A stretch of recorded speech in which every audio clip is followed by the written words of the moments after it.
great minds. Hello, everyone. Welcome to another exciting episode of the Sarah Gold Show. And I am Sarah Gold, your host and media entrepreneur. So wherever you're watching me from, please send your favorite emoji in the comment section and where you're watching me from. Thank you very much. Thank you. I am Memsis, right? I hope I'm correct. Pardon me if I didn't pronounce it correctly. Thank you for coming on the show. So for those who are just joining us on the show, this is the Sarah God Show. The Sarah God Show is a show of impact, a show where we feature, we recognize, and also showcase amazing and exceptional entrepreneurs and individuals who are making real impact in the society through their business, career, and service to humanity. It's also a platform where they promote what they do, where you promote your service or your product or whatever you have that you want the public to know about. So thank you very much. On today's show, we'll be talking about choosing the right mentor or coach for your business and career.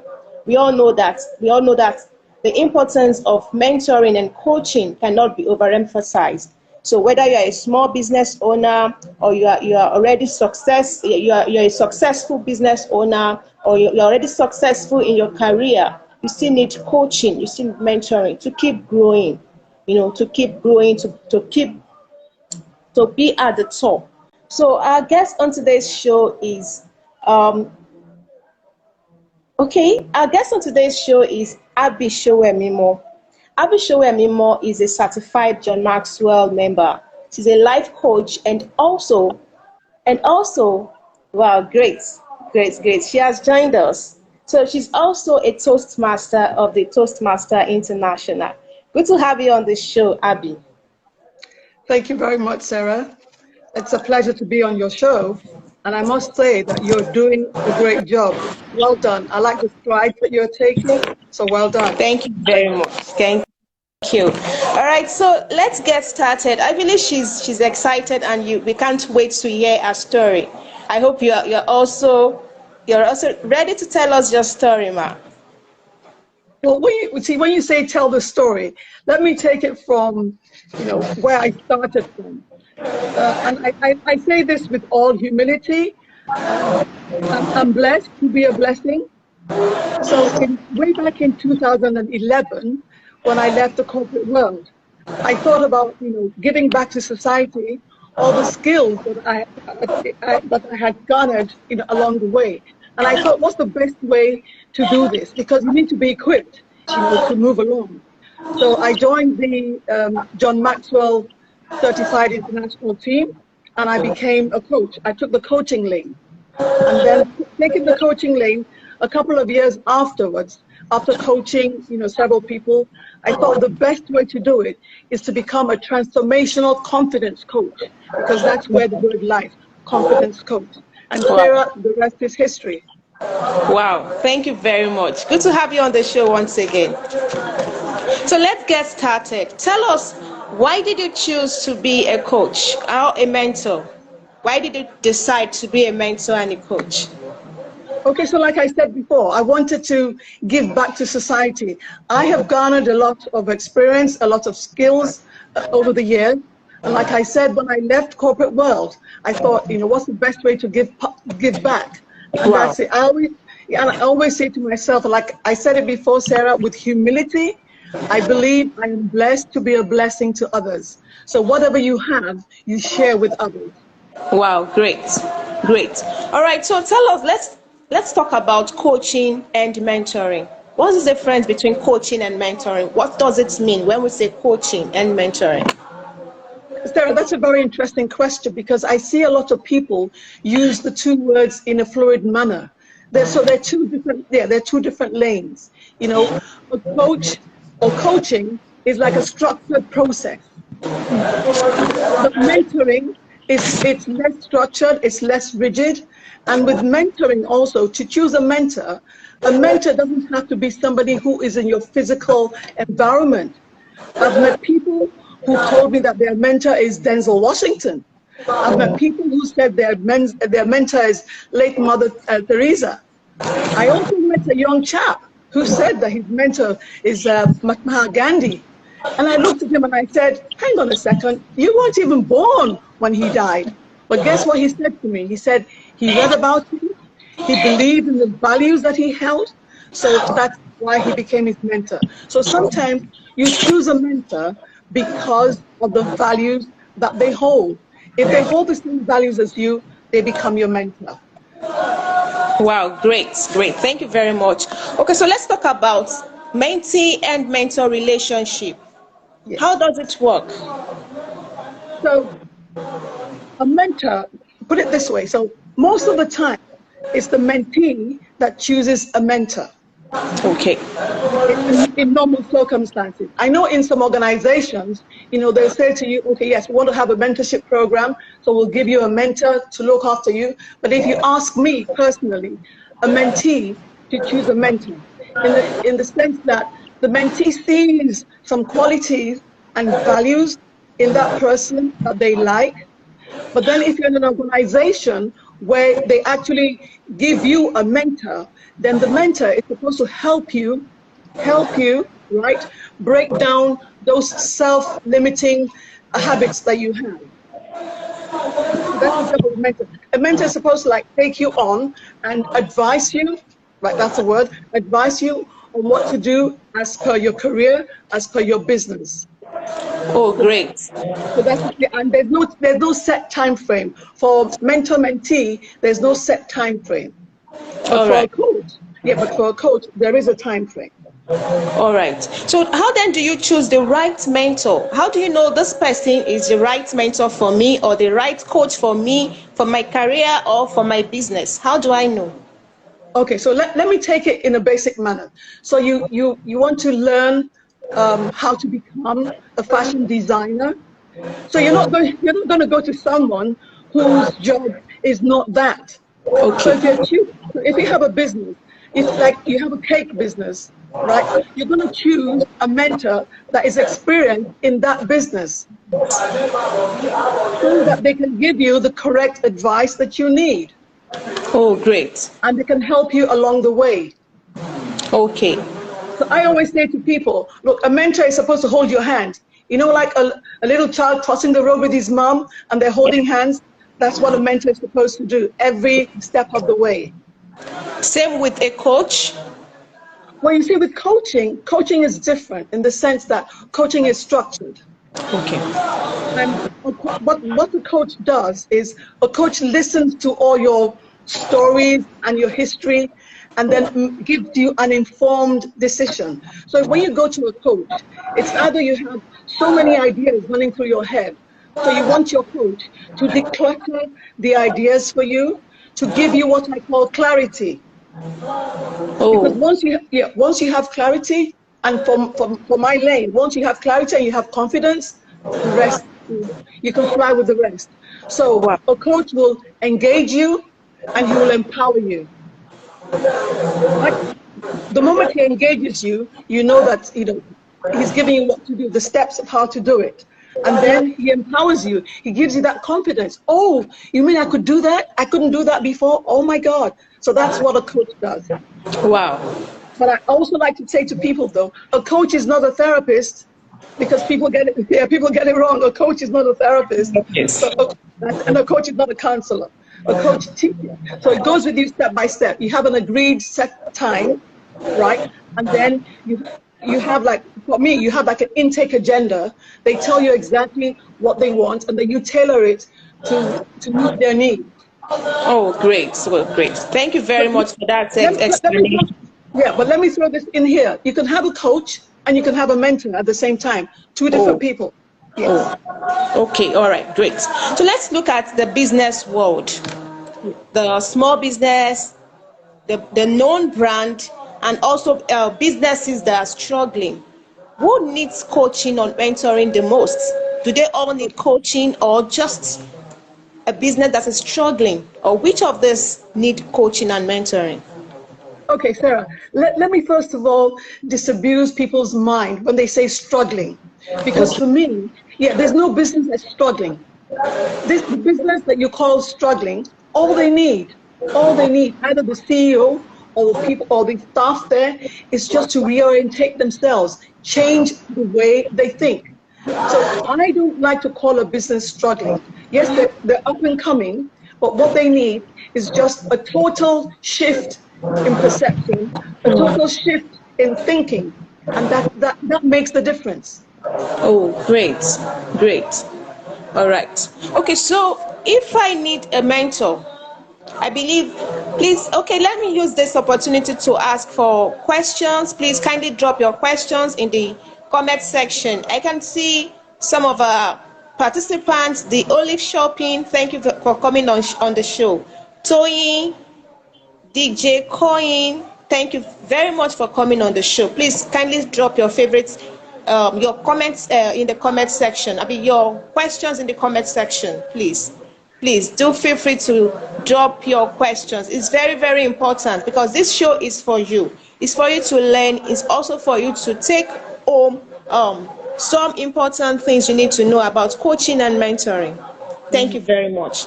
Okay, so let's move on. Talking about mentor, what are the expectations? What should I expect from my mentor? And what should a mentee expect from a mentor as well? Okay, so let me start with the mentee, because the mentee is actually the person that needs, the advice. So when a mentee is going in, a mentee must have an open mind.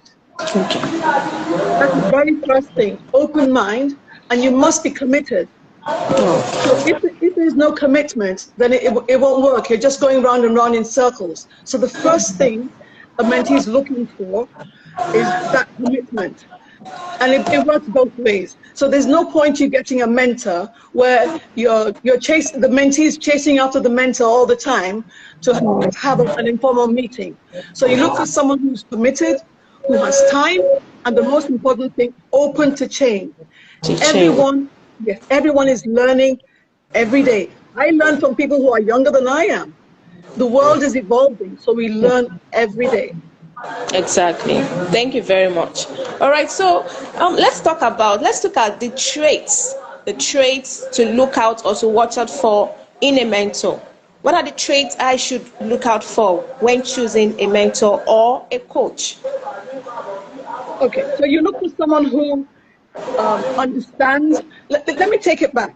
I was talking to someone yesterday, and we were talking about, how they used to say that, oh, the world is a global village, the world is a global village, the world is a global village. At the time they were saying it, people didn't know that they were prophesying that the world is a global village. Now, I can coach someone in Australia. I can have a coach, in South Africa. So when you're looking for a coach, it doesn't have to be someone that you've seen face to face.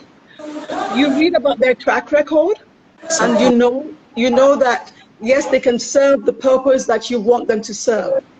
Now, for me, I also say coaching, one-on-one coaching is confidential. So most of my clients have come from referrals.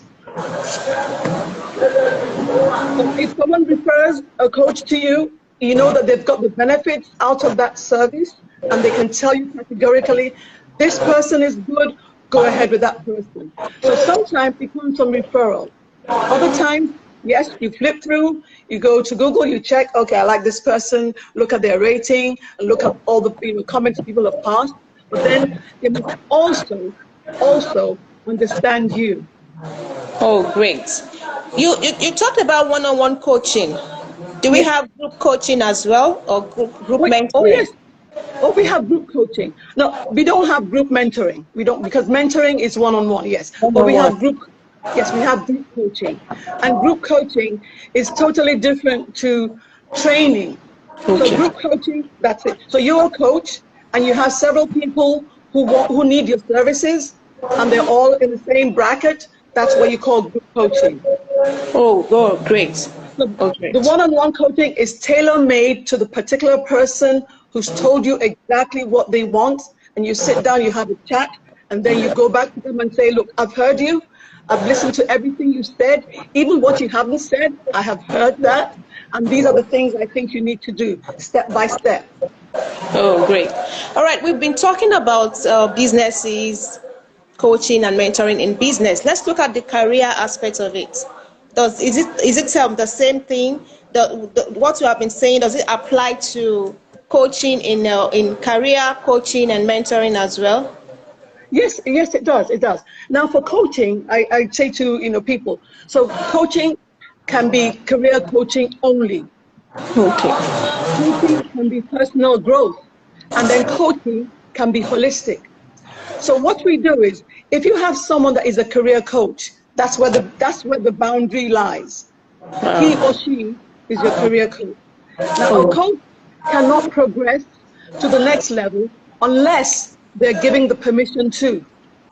Okay. So if I'm your coach today, and we started off like being a career coach, and we've got halfway the process, and I noticed that other things need to be sorted out to achieve that goal we want, then I will approach you and say, listen, Sarah, we've gone this far, but I think we'll make more progress if we bring other channels into it.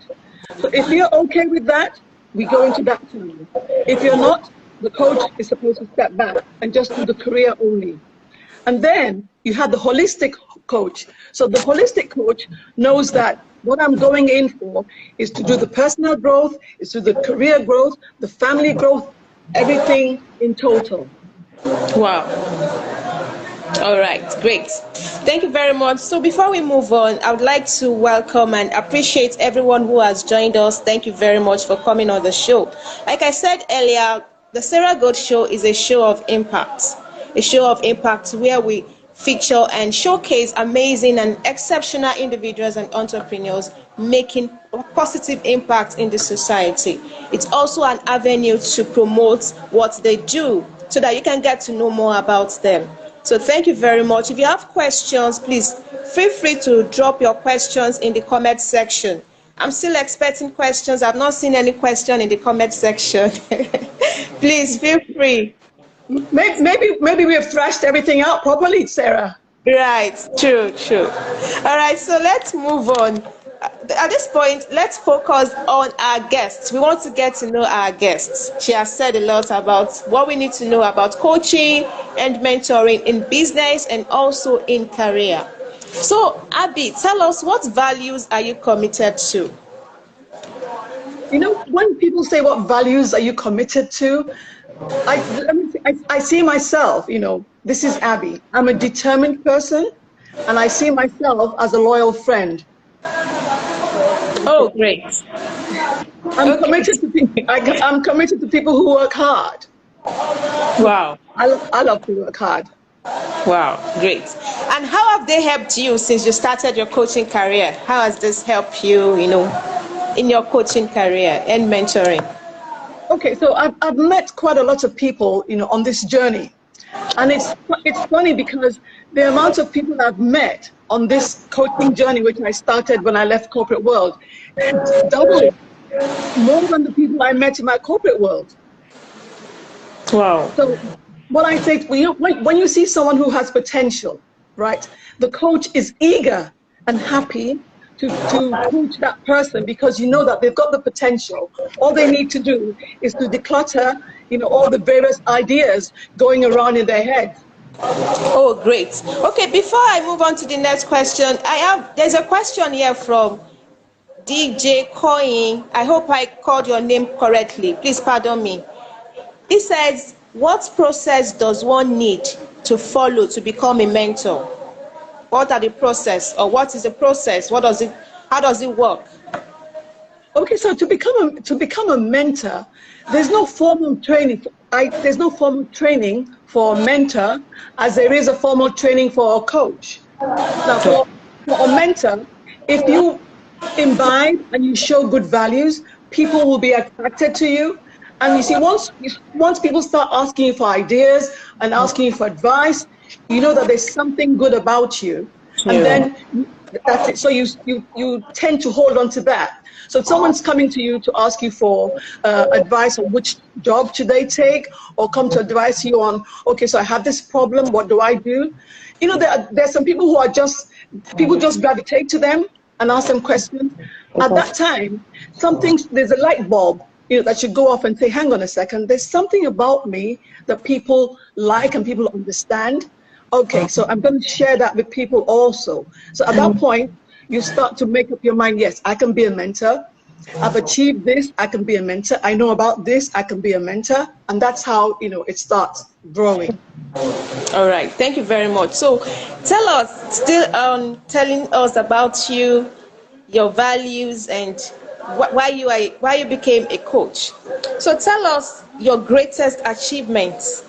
What's your greatest achievements as a coach and a mentor? So as a coach, my greatest achievements, because I have to put that in plural, is when I coach people one-on-one and I see the results. Do you understand? You're happy that you're part of that process. You're happy that you help them, get focus, get clarity, and they achieved what it is. That's my best. And what I also do, anytime I coach people one-on-one, they become my friends for life. Unless they say to me, Miss Abby, it's enough. I don't need you now, but I'm their friends for life. Wow, great. So what do you enjoy doing, during your non-work hours? How do you unwind? How do you relax after the whole... How do I relax? Sarah, if you ask anybody or you ask my kids, my children, they'll tell you that I love to dance. Wow, great. I love to dance, I love to read, I love to explore. Great. Wow. So dancing, we can say dancing is your hobby or one of your hobbies. Yeah, dancing is my hobby. Oh, great. Thank you. All right, so before we go, tell us what are the 3 things we can learn from you? 3 things we can learn from you relating to life, business, career. Yeah. So relating to life, I believe you just take each day as it comes. Exactly. We're living in a world where so many things are evolving at the same time. That if you're not careful, you get lost in all the plethora. So take each day, as it comes. Relax. And I also say there's something I use, an acronym. It's called KISS. And when I say to people, kiss it, they go, Abby, what's kiss it? Keep it super simple. Wow. Keep it super simple. Simple. Kiss. That's it. And everything else will fall into place. Do you understand? And also say to people, to reach your potential, you must grow. Exactly. And to grow, you must be intentional about it. Exactly. Great. So and I said, look, I've met different kind of coaches. You have wisdom coach, you have forgiveness coach, you have voice coach. So there's so many types of coaches. So when you're picking a coach, make sure you pick the right one. Wow, great. Thank you for that advice. Before I move on to my last question, I have 2 questions here from our participants, our followers. It says, what certifications can one get to become a licensed coach? Okay, so I joined the Maxwell certified team.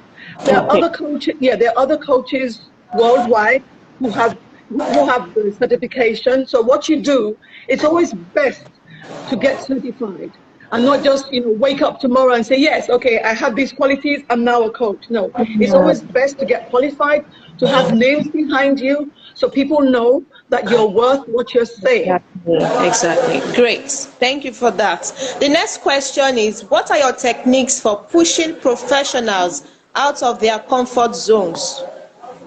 So if I'm sitting with a coachee and I see that they're getting too comfortable, in the sense that some people are just they have the potential, but they're just waiting for people to push them out. So what we do is we set ourselves goals. You must have a goal. And you must have an accountability partner. Exactly. Which means that if you have a goal, if you're one of those that like to sit in your comfort zone, okay, so start off in baby steps. Give yourself a 1-year goal. Give yourself a 2-year goal. Give yourself 5 years goal. Then have an accountability partner, which means that you check in all the time to ensure that you're ticking the boxes. So by first year, you should have achieved a level that you want to achieve. Now the second year, another level. Now, if you find out that after 6 months, you haven't done anything, you're still procrastinating, then you know that there's a problem you need to sort out. Wow, great. So the way of pushing them out is to ensure that they have goals and they keep to their goals, and then they have their accountability partner. And the accountability partner should be able to tell them the truth. Great, great. That is very key. You must get someone who will tell you the truth and not just what you want to hear.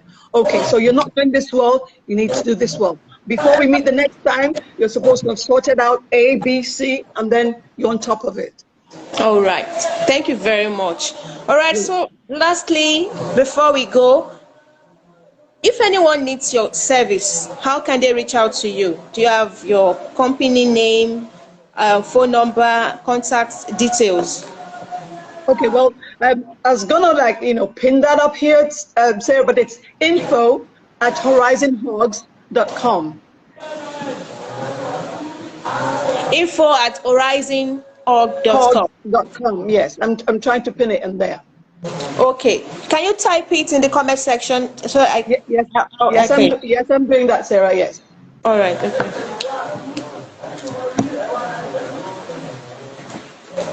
So thank you everyone for joining us. We've come to the end of the session. Thank you. If you have not followed us, please kindly follow me on the Sarah God Show. My handles, the Sarah God Show on Facebook, on Instagram, and also on YouTube, the Sarah God Show. So, okay, we have another question. Wow. I have another question. She says, what happens when one isn't consistent with their coaching assignments? Well, I'll tell you, because I'm a confidence coach, I'll tell you what I do. If you're not consistent with your assignments, I will practically move into your home. No, I'm kidding. But no, I'm kidding. But really, if you're not consistent with your assignments, that means that there's a problem. Exactly. With you. You're not taking the process seriously. Wow. That's it. It's important because you see, these assignments are the ones that leverage you to the next level. So if you have an assignment for week 1, it's always better to do the assignment so you know that you're progressing. If you don't do the assignments, then you're not progressing. Exactly. All right. So thank you very much. Okay. I'm trying to see if we have more questions before we round up. Okay. That's okay. You have answered that. She says, how do you navigate that? I think you've answered that. How do you navigate that? The first question she asked was, what happens when one isn't consistent with their coaching assignment? And then she further asked, how do you navigate that? So how we navigate that is, if it's someone that I'm doing a one-on-one coaching with, I probably would look, we have to find out something else is happening. Let me give you a practical example. So I'm in coaching with a young lady, a young mother, right? And I've given her assignments, and I noticed that she hasn't done the assignments week 1 and week 2. Of course, I'm going to now ask her this pertinent question. Do we have a problem at home that's not allowing you to do these assignments? This is where I said the coaching can now step onto the next level. So if she gives me the answer to say, yes, the problem is at home, right? So now we go holistic. So now we understand you can't do the assignment weekly because you have this. However, when the children go to bed, can you get this done?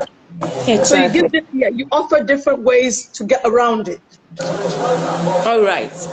Thank you very much. Thank you for coming on the show. Thank you for that insightful conversation. Thank you so much. And thank you everyone for coming on the show as well. We've come to the end of the show. It's a 30-minute program, and I believe you have. Wow. Okay. She said she has one more question. Okay. Should we give her the opportunity to? Yeah. Please go ahead, because that's the most important thing. Yes. Okay. She said, could it be a form of self-sabotage? Could it be? Okay. So let me look at it, Amina. Let me look at it from the point of you engaging a coach. Now, before you engage a coach, Amina, you know that you need the services of a coach. So you've gone to the coach and you have paid the coach to take you through a process. Exactly. You won't be doing any self-sabotage. Now, if you didn't want to improve, you wouldn't have asked for the service of a coach. Now, if a coach just gives you an assignment and you still don't do it, then we need to like, look, let's step back and address this one-on-one. So we go back again to the assessment time. You see, don't forget that each coach, no matter what kind of coach you are, must have what I call an intake agenda. So on the intake agenda, the coachee would have told you all the things that they need to sort out and all the things that are going around, all the ideas they're thinking about. So you take it step by step. You take the first one. You have to prioritize. So you take the first one. So if the first one, as Amina said, the person suffers from self-sabotage, then we're going to address that. Okay. We address that first before we go into either the business or the career, whatever we're talking about. But we first of all address the pressing issue. Okay. Yeah. Okay. So one more question. I hope I answered your question. All right. Okay, one more question before we go final. We finally call it a day. She said, there's a question from Makaita. She said, sorry, I joined late and apologies. Fine. Okay, so, but how do you know you have the right coach for you? How do you know you have the right coach for you? Okay, so I answered the question before, but for Makaita, I'll go ahead again. So Makaita, what you do is, first and foremost, before you choose a coach, you know exactly what you want to achieve. You have a goal. You understand? You have a goal. Now you look through the different coaches you have. I said before that we have a plethora of coaches now. You have the wisdom coach, you have the forgiveness coach, you have the vocal coach, you have coaches for everything, even for walking. So you choose the coach that you think will align with whatever you have. Before you engage a coach, you have what we call the assessment. So you talk with that person that you think will achieve that goal for you. You have to gel. There must be some connection. Exactly. If there's no connection, if there's no connection, you can't have a one-on-one coaching with the person, because that means that you're there every day. All right, then I'm just listening to what you have to say, and then I'm done. No, it must be engaging, and that's why every coach engages first. So the coach engages, encourages, and then empowers. Empowers is the last stage of their coaching. But the first stage, they engage you, and then they encourage you, and then they empower you. Wow, great. Thank you very much. That was great. Thank you so much for coming on the show. I believe that our participants have also learned a lot.